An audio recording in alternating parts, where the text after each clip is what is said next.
Good morning everyone. My name is Mohammad Faiz. This project is about AI based curtain close and open robot. I did this project using Avishkaar robot.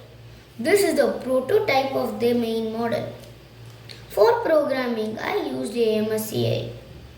In this mainly I have used high speed motor 1, light 2.0 brain 1, 2 wheels 3.5 shaft 2, 3 axle locks, chassis 1, 2.5 U-beam 2, 6 fillers. This curtain controlled by showing hand gestures. 1 finger open the curtain, 2 finger close the curtain, 5 finger hold the curtain.